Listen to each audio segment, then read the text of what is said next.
রমজানেও শয়তানি শেষ হয় নাই, দুষ্টামি শেষ হয় নাই, আল্লাহর নাফরমানি ছাড়তে পারে নাই।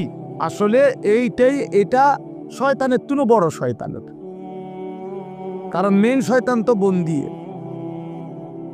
মেন শয়তান তো শিকলে বন্দী। তাহলে এরপরও এইটা শয়তান রমজানের ভিতরে কেমনে নাফরমানি করে, তা আমার মনে হয় এইটা ওইটার চাইতে উপরের ডিগ্রিওয়ালা সব।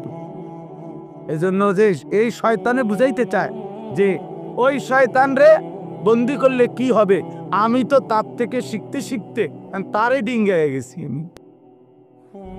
আমি তো তারে ডিঙ্গে হয়ে গেছি, কিন্তু আমি তো শয়তান এখন, আর আমারে আরো অসহসা দিবে কি? নাইলে একজন মুসলমান, একজন মোমেন আল্লাহ এবং তার রাসূল এত বেশি পরিমাণ রমজানের মর্যাদা ফজিলত এত বলছে, এত বলছে, এত বলছে, এত কিছু বলার পরেও যার বিবেকে একটু নড়াচড়া করে না, তার চাইতে নিকৃষ্ট শয়তান আর কেউ হইতে পারে। ওইটাই শয়তান বড়। হ্যাঁ, আল্লাহর নবী সাল্লাল্লাহু আলাইহি ওয়াসাল্লাম বলেন, কুল্লু আমালি ইবনে আদামা লাহু ইল্লা সিয়াম। এক বান্দার তার সমস্ত আমল তার নিজের জন্য, নিজের আখিরাতের জন্য, কিন্তু আল্লাহ তাআলা বলে আমার বান্দা রোজা এটা ব্যতিক্রম। ক্বাল আল্লাহু আযজা ওয়া জাল ফাইন্না সাওমা লি ওয়া আনা আজজি বিহি। আমার বান্দা রোজা রাখছে শুধুই আমার জন্য, আমি নিজেই তার প্রতিদান দেব। ডান কাদের ফেরেশতাকে যেন আল্লাহ বলে, ফেরেশতা পুরা রমজান আমার বান্দার নেকি তুমি লিখবা না, আমি লিখবো, আমি লিখবো, আমি দেব বান্দারি। এজন্য বাপ রমজানকে কেমনে কাটাবেন, রমজানের ফজিলত, রমজানের বৈশিষ্ট্য, রমজানের জন্য প্রস্তুতি মুমিনের আলাদা হওয়া উচিত। যাদের কলিজায় আখিরাত আছে, যাদের ফিকিরে আছে জান্নাতে যাওয়ার, যারা কবরের আযাব থেকে বাঁচতে চায়, যারা জাহান্নামের আগুন থেকে বাঁচতে চায় বাপ, তাদের জন্য রমজান ভিন্ন কিছু। রমজান মানে আলাদা মাস, রমজান মানে আখিরাতের মাস, রমজান ফিকিরের মাস, মেহনতের মাস, রাত্রি জাগার মাস। রমজান মাসে দিনের বেলা রোজা রাখবে, রাত্রিবেলা রাত্রি জেগে তারাবি পড়বে। আল্লাহ তাআলা এমন ভাবে সাজাইছেন যে বান্দা 30টা দিন তুমি কষ্ট মুজাহাদা পরিশ্রম করে আমার রমজানটাকে কদর করো, 30 দিন পরে আমি আল্লাহ তোমাকে মুত্তাকি বানিয়ে জান্নাতি বানিয়ে দেব, জান্নাতি বানিয়ে। এজন্য আমরা মাহে রমজানের প্রস্তুতি, আমরা যেন রমজানে রাত্রি জাগতে পারি, আমরা যেন রমজানে রোজা রাখতে পারি, আমরা যেন রমজানে নিজেকে প্রস্তুত নিতে পারি। এই জন্য আল্লাহ তাআলা 15 দিন আগেই আল্লাহ তাআলা যেন আরেকটা প্র্যাকটিক্যাল আমার মধ্যে যেন হিম্মত, আমার মধ্যে যেন রোজার শক্তি, আমার ভিতরে যেন রমজানকে পালন করার মজবুত হিম্মত আসে। এই জন্য আল্লাহ তাআলা রমজানের 15 দিন আগে লাইলাতুন নিসফে মিন শাবান এই রাত্রিটিকেও আল্লাহ দান করেছেন। বলছেন বান্দা শবে বরাত নামের এই লাইলাতুন নিসফে মিন শাবান এই রাত্রিটিতে সারা রাত আল্লাহর বন্দিগিতে জেগে থাকো, পরের দিন রোজা রাখো। এই হিম্মত নিয়া রমজানের মধ্যে আগে বাড়ো। এটা তো প্রস্তুতি নাও, এটা একটা প্রশিক্ষণ নাও, প্রশিক্ষণ। সেই রাত্রিটাও আগামীকাল আমাদের সামনে।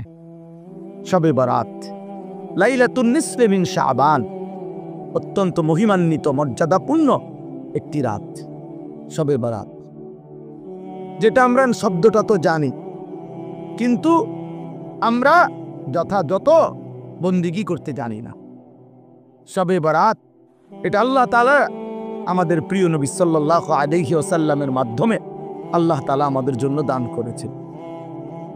হাদিসের মধ্যে আছে হযরত মুআজ ইবনে জাবাল রাদিয়াল্লাহু তাআলা আনহু, সহিহ ইবনে হিব্বান সহ কিতাবে আছে, এবং মুহাদ্দিসিনে কেরামের বিশ্লেষণে, সব ঘরানার মুহাদ্দিসিন ওনাদের বিশ্লেষণে এই হাদিসটি সহিহ হাদিস। হযরত মুআজ ইবনে জাবাল থেকে বর্ণিত, তিনি বলেন আল্লাহর নবী সাল্লাল্লাহু আলাইহি ওয়াসাল্লাম বলেছেন, ইয়াত্তালিউল্লাহু তাআলা ইলা খালকিহি ফি লাইলাতিন নিসফি মিন শাবান।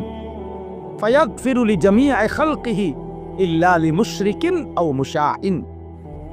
নবী সাল্লাল্লাহু আলাইহি সাল্লাম বলেন, যখনই মধ্য শাবানের মধ্য রাত্রি আসে, অর্থাৎ এই শবে বরাত আসে, তো আল্লাহ তাআলা কুদরতিভাবে একদম বান্দার কাছে প্রথম আসমানেই আগমন করেন এবং আল্লাহ তাআলা এই রাত্রিতে সেই সন্ধ্যা থেকে ফজর পর্যন্ত রাতভর বান্দা আল্লাহর কাছে তওবা করে, ইস্তিগফার করে, দোয়া করে, কান্নাকাটি করে, বারবার নিজের গুনাহ মাফ চায়, আল্লাহর কাছে চোখের পানি ফেলে, তো আল্লাহ তাআলা তার কোটি কোটি বান্দাকে সারা রাতভর মাফ করতে থাকে। ইল্লা লিমুশরিকিন আও মুশাহিন, কিন্তু কোন মুশরিককে, শিরিককারীকে মাফ করে না, কোন হিংসুক বিদ্বেষকারীকে আল্লাহ মাফ করে না। তাইলে প্রিয় ভাই বাবা, আপনাদের জন্য এটা গুরুত্বপূর্ণ, এটা বোঝা উচিত। খুব ব্যাখ্যা আমি করতে চাই না, ছোট্টভাবে প্রথম এই শবে বরাতের কথাটা এটা বলতে চাই যে শবে বরাত এটা ফার্সি শব্দ। সব অর্থ রাত, বারাত অর্থ মুক্তি, মুক্তির রাত। এই রাত্রে যেহেতু আল্লাহ তাআলা গুনাহ মাফ করে জাহান্নাম থেকে মুক্তি দেয়, এজন্য এটাকে শবে বরাত আমাদের এই হিন্দুস্তান, এই উপমহাদেশে এটাকে বলে। আর হাদিসের ভাষায় লাইলাতুন নিসফে মিন শাবান, শাবান মাসের অর্ধরাত, মধ্যরাত, মানে মাঝামাঝি অবস্থানে। এইটা আগামীকাল সন্ধ্যায়, অর্থাৎ আরবি চাঁদের কারণে চাঁদের হিসাবে দিন শুরু হয় একটা পূর্ণাঙ্গ সন্ধ্যা থেকে। ইংরেজিতে যেমন রাত্র 12টার পরে AM শুরু হয়, মানে দিন শুরু হয় পরের দিনের, কিন্তু আপনার আরবিতে সন্ধ্যা থেকে শুরু হয়। সূর্য ডুবলেই নতুন দিন শুরু হয়, নতুন তারিখ শুরু হয়। তো আগামীকাল, আজকে তো সন্ধ্যা থেকে 14 তারিখ, তা আগামীকাল যখন সূর্য ডুববে তখনই 15 তারিখ, তখনই 15 তারিখ। তো এই পরের দিনের সূর্য ডুবা পর্যন্ত এই 15 তারিখ, এটাই লাইলাতুন নিসফে মিন শাবান, এটাই শবে বরাত। তাহলে এই শবে বরাত রাসূলুল্লাহ সাল্লাল্লাহু আলাইহি ওয়াসাল্লামের হাদিস দ্বারা প্রমাণিত, যে রাসূলুল্লাহ সাল্লাল্লাহু আলাইহি ওয়াসাল্লাম এটার ফজিলত বলছেন যে আল্লাহ তাআলা এই রাত্রে অগণিত বান্দাকে, তওবাকারী, ইস্তিগফারকারীকে আল্লাহ মাফ করে থাকেন। অতএব এটা প্রমাণিত। এখন প্রশ্ন হইল আমাদের করণীয় কি? আমি সংক্ষেপে শুধু এটা শেষ করতে চাই। আমাদের করণীয় কি? আমাদের করণীয় হলো এই রাত্রি জেগে ইবাদত করা, ইহইয়াউল লাইল, রাত্রিটাকে জীবিত করা ইবাদতের মাধ্যমে। কিয়ামুল লাইল, রাত্রিটাকে দাঁড়িয়ে অর্থাৎ আল্লাহর ইবাদতের মাধ্যমে কাটান, এটাই মূল মাকসাদ। হাদিসের বক্তব্যে এটাই বক্তব্য যে রাত্রি জেগে ইবাদত করো। নবী সাল্লাল্লাহু আলাইহি ওয়াসাল্লাম বলছেন, কুমু লাইলাহা ওয়া সুমু ইয়াওমাহা, তোমরা রাত্রি জাগো আর দিনের বেলা রোজা রাখো। তাহলে আমাদের দুইটাই কাজ, একটা হলো রাত্রি জেগে ইবাদত করা, পরের দিন রোজা রাখা। অর্থাৎ আগামীকাল শুক্রবার দিবাগত রাত আপনি আল্লাহর ইবাদত করবেন, শনিবার শুক্রবারে সেহরি খেয়ে শনিবার দিন রোজা রাখবেন, খালাস, এটাই। তাহলে আল্লাহ তাআলা শবে বরাত আমাদের জন্য দিয়েছেন, রাসূলুল্লাহ সাল্লাল্লাহু আলাইহি ওয়াসাল্লাম শুনিয়েছেন ইবাদত করতে, ইবাদতের রাত, ইবাদতের রাত।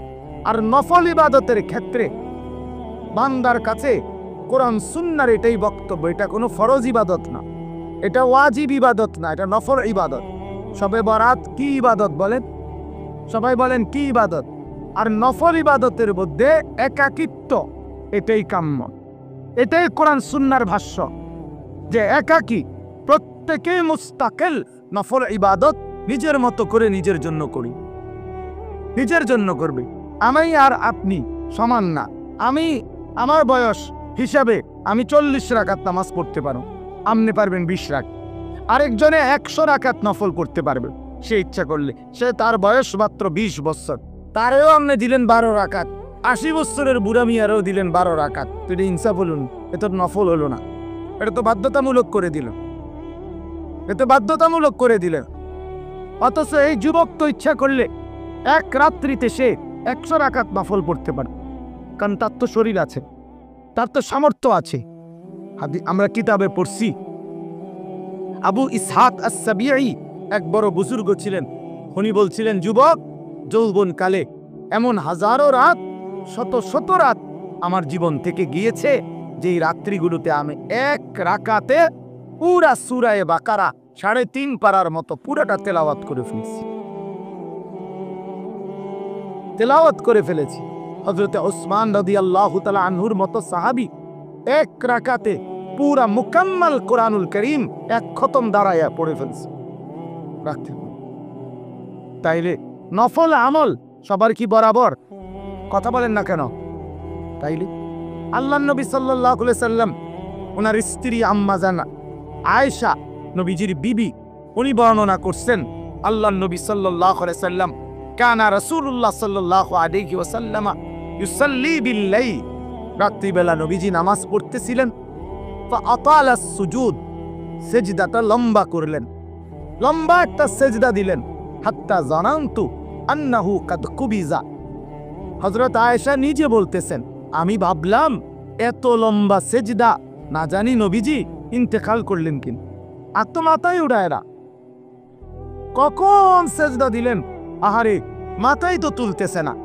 হযরত আয়েশা রাদিয়াল্লাহু তাআলা আনহা বলেন, আমি তখন নবীজি সাল্লাল্লাহু আলাইহি সাল্লামের পায়ের তালুতে পিছনে আঙ্গুল দিয়া স্পর্শ করলাম, মানে সাইলাম আরি বাইচা আছে কিন। আল্লাহর নবী সাল্লাল্লাহু আলাইহি সাল্লাম একটু পরে যখন নামাজের সালাম ফিরাইলেন, তো নবীজি জিজ্ঞেস করলেন, আয়েশা তুমি কি ভেবেছ আমি তোমার উপরে কোনো জুলুম করেছি? অর্থাৎ তোমার সাথে না থেকে রাত্রিটা আল্লাহর ইবাদতে কাটায় দিছি, এতে কষ্ট পাইলা তুমি? হযরত আয়েশা বলেন, ইয়া রাসূলুল্লাহ, না, আমি কষ্টের কারণে বলি নাই। আমি মূলত ভেবেছিলাম এত লম্বা সেজদা দিছেন, না জানি আপনার ইন্তেকাল হয়েছে কিনা, এই জন্য আমার ভয় লাগছে দেখে আমি আঙ্গুলটা স্পর্শ করছি। আমার চাহিদার জন্য না, আমি আপনার পেরেশানিতে করছি। তো আল্লাহর নবী সাল্লাল্লাহু আলাইহি ওয়াসাল্লাম বললেন, আয়েশা তুমি কি জানো আজকের রাত কোন রাত? তখন হযরত আয়েশা বললেন, জানি না ইয়া রাসূলুল্লাহ, আপনি জানেন, আপনি বলেন। তো আল্লাহর নবী সাল্লাল্লাহু আলাইহি ওয়াসাল্লাম বলেন, এই আজকের রাত্রি হচ্ছে লাইলাতুন নিসফে মিন শাবান, এটাই শবে বরাত, এটা শাবানের মধ্যরাত। এই রাত্রিতে আল্লাহ তাআলা যত লোক আল্লাহর কাছে গুনাহ মাফ চায়, তওবা করে, আল্লাহ তাদেরকে মাফ করে থাকে। যত লোক আল্লাহর কাছে দয়া ভিক্ষা করে, তো আল্লাহ তাআলা তাদের উপরে দয়া করে। তাইলে আল্লাহর নবী সাল্লাল্লাহু আলাইহি সাল্লাম এত লম্বা সেজদা দিছেন যে নবীর বিবি উনি পর্যন্ত ভয় পাচ্ছিলেন যে ইন্তেকাল করলেন কিনা। তাইলে নফল ইবাদত একটা লক্ষণীয় কথা বোঝেন। শুনতেছেন আপনারা? আরে ভাই বুঝতেছেন আপনারা?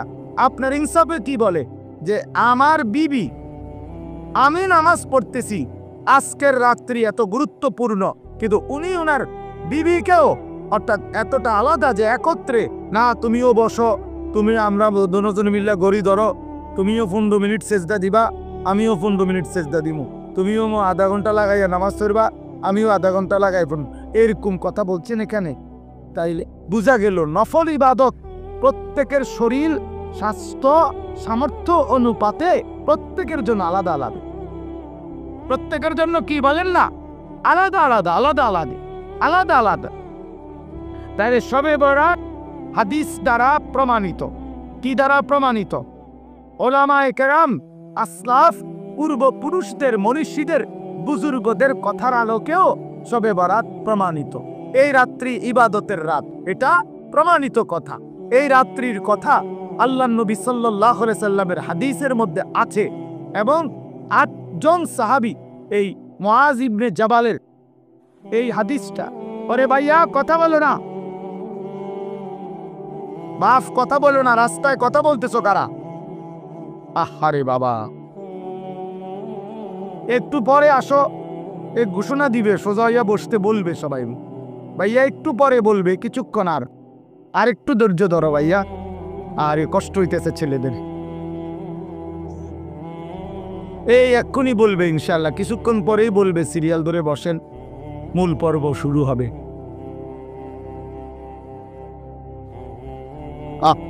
আফসুস আফসুস জিন্দিগি,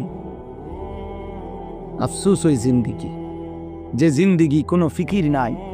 মুসলমানের সন্তান আমরা, প্রিয় ছেলেরা, বাবা, কোনো খাবারই শেষ সমাধান না।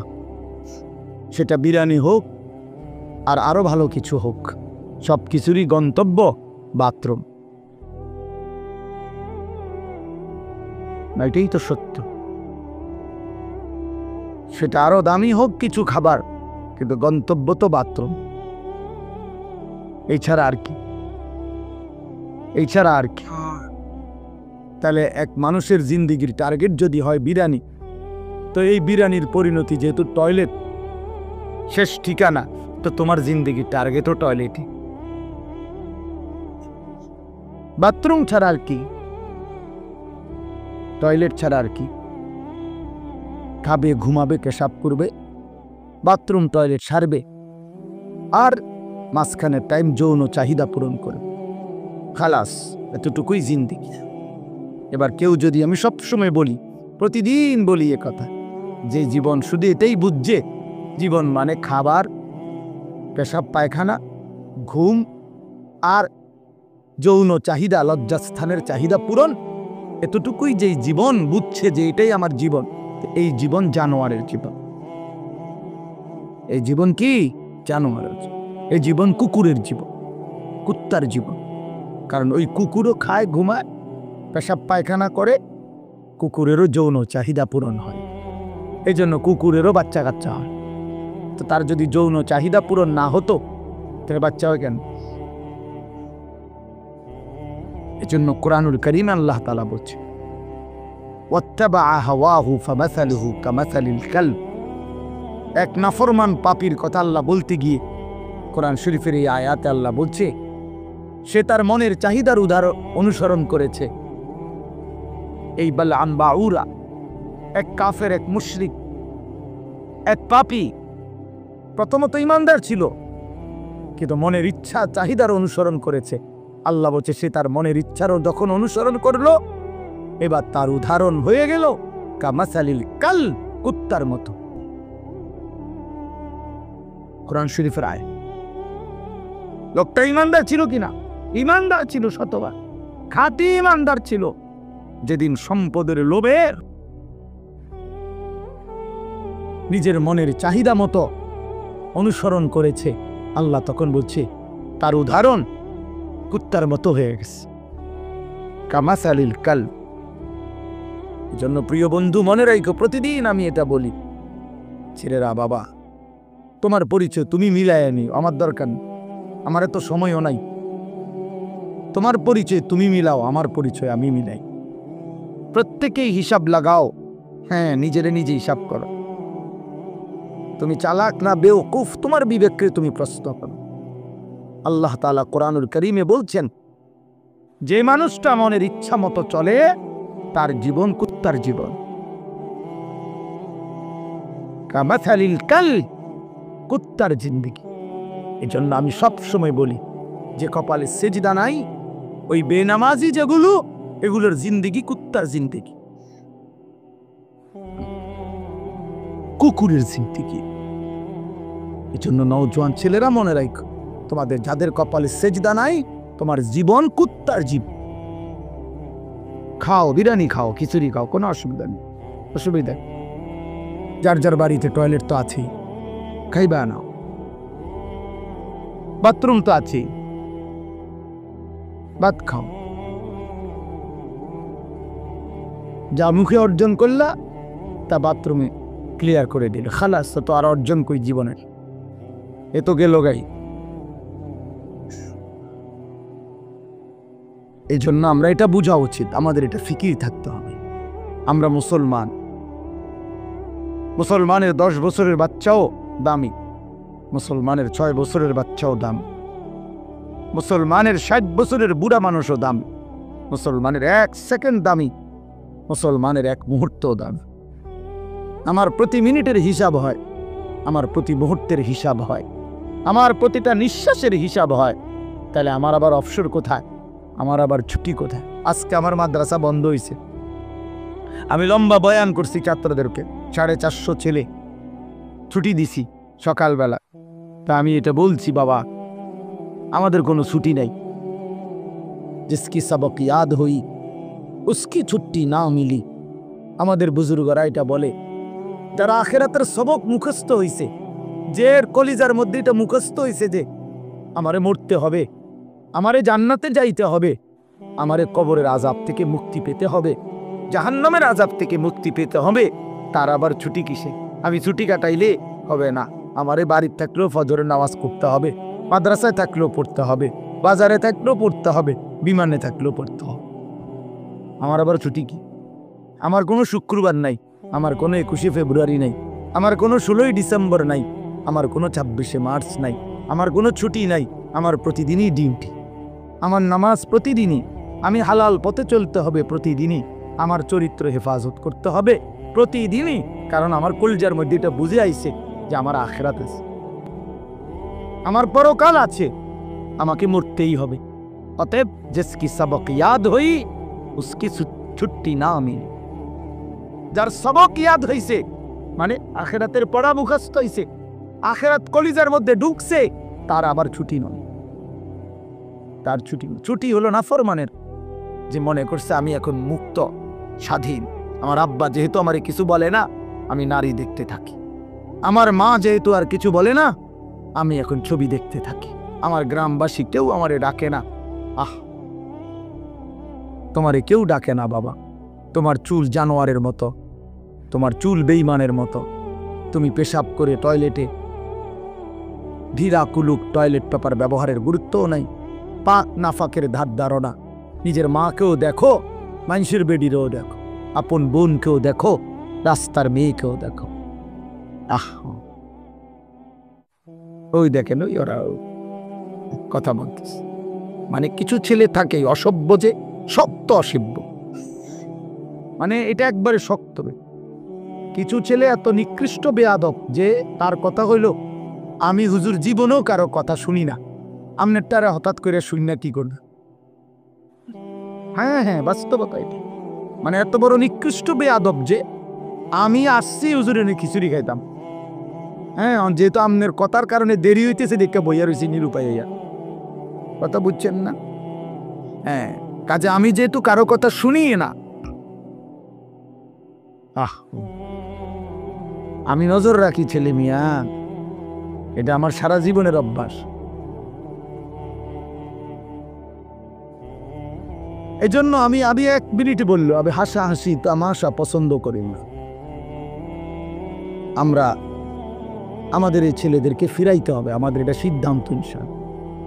আলহামদুলিল্লাহ, আমরা আমাদের মাদ্রাসায়, আমার যে ক্যান্টনমেন্টের মাদ্রাসা, এই 8 তারিখ গত শনিবার আল্লাহর দয়ায় আমরা শুধু 16 বছর থেকে 30 বছর যাদের বয়স এমন ছেলেদের আলাদা ইসলাহি মজলিস করছি, সকাল 10টা থেকে 4:30 পর্যন্ত। আমার মাওলানা ইয়াহিয়া বয়ান করছে, আমরা বয়ান করছি, আমার শায়েখ আল্লামা মুফতি মুশতাকুন নবী সাহেব, মুফতি আমজাদ সাহেব, মুফতি ইউসুফ বিন ইকবাল, ওনারা সব বয়ান করছেন, একজন বড় ডাক্তার বয়ান করছেন ধারাবাহিক ছেলেদের চরিত্র আখলাকের উপর। প্রায় 600 ছেলে শুধু এই বয়সী আসছে, আলহামদুলিল্লাহ। শুধু নওজোয়ান 16 থেকে 30-30-এর নিচে, এবং আমরা আরও বড় স্বপ্ন আছে ইনশাআল্লাহ। তো বললাম যে এটা আমার ইচ্ছা, আমার ছেলেরা বদলাইতে হবে আল্লাহর দয়ায়, ছেড়ে দেওয়ার কোনো সুযোগ নেই। আজকে অভিভাবকরা সন্তানকে ছেড়ে দিস, 16 বছরের একটা ছেলেকে এবারটা নিয়ন্ত্রণ করতে পারে না, এবারটা বলে একটা বাপ হচ্ছে, বেটা অপদার্থ কথা কার বেটা আইসে দুনিয়ার বাক্য তো আর বন খাইতো আর বিড়ি খাই বইয়া গপ মারে ফালতু। তোমার 14 বছরের একটা ছেলেকে তুমি 1 ওয়াক্ত নামাজ পড়াইতে পারো না, তুমি একটা বাপ হইছো বেটা। তোমার 14 বছরের মেয়েটাকে পর্দানসীন চরিত্রবান বানাইতে পারলা না, তুমি একটা মা হইছো। ফালতু কথা, জিন্দিগি বুঝেই না। বাপের কলিজার মধ্যেও দুনিয়া, সন্তানের কলিজার মধ্যেও দুনিয়া, হিসাব হইল এটাই আসল। বাপেও বিড়ি খায়, পুতেও বেডি চায়, আর কি তার এক ডকের। বাপে চা দোয়ানে বইয়া টেলিভিশন চায়, পুতে অসৎ বন্ধুদের সাথে একসাথে বসে মোবাইল চায়। খালাস, বরাবর সাওয়া সাওয়া, বরাবর। যার কারণে বাপেও বুঝে আমার সন্তানের ডাক দিয়ে লাভ হইতো না, আমি ডাক দিব কেন? সেই হিম্মত তো থাকতে হবে, সেই সাহস তো থাকতে হবে। কলিজার ভিতরে আখিরাতের ফিকির যার আছে, যে পরকালকে বিশ্বাস করে, খবরকে বিশ্বাস করে, তার চোখের পানি পড়ার কথা, সে চিৎকার করার কথা যে তুমি আমার সন্তান বাবা, তুমি যদি জাহান্নামে হও, আমি বাপ এটা কেমনে সইব, কেমনে সইব আমি? আমার ছেলে হইয়া যদি মুসলমানের ঘরে জন্ম নিয়া যদি আমার ছেলে কোনোদিন ফজরের নামাজ না পড়ে, আমার এই জিন্দিগির অর্থ কি? আর আমার ফুতের জিন্দিগির অর্থ কি? আমি কিসের বাপ, আমার ফুতে কিসের মুসলমান? কি ও মিয়া, কার ঘর এটা যে ঘরে সবাই নামাজ না পড়ে ঘুমায়? এ ঘর তো নাফরমানের ঘর, এ তো সাপ বিচ্ছুর ঘর, এ তো কুকুর বিড়ালের ঘর, জন্তু জানোয়ারের ঘর। আল্লাহর নবী বলছে যে ঘরে আল্লাহর জিকির নাই, খোদার কসম নবী বলছে ওইটা কাল বাইতিল খারিব, ওইটা সারা বাড়ি, আলগা বাড়ির মতো, যে বাড়িতে মানুষ থাকে না, কুত্তা থাকে, বিলাই থাকে, সাপ থাকে, বিচ্ছু থাকে, কেচ্ছা থাকে, বেটা মানুষ থাকে না, মানুষ থাকে না। বেডিও বেফরদা, বেডাও বেফরদা, মাও নামাজ নাই, বাপেরও নামাজ নাই, জিরও নামাজ নাই, ফুতের বউরও পর্দা নাই, ফুতেরও পর্দা নাই। মা কি করে? সবাই খায়, ঘুমায়, পেশাব পায়খানা করে, যার যে মতো, ফুতের চুল ফুতের মতো, বাপের চুল বাপের মতো, জির বোরকা জির মতো, মার বোরকা মার মতো।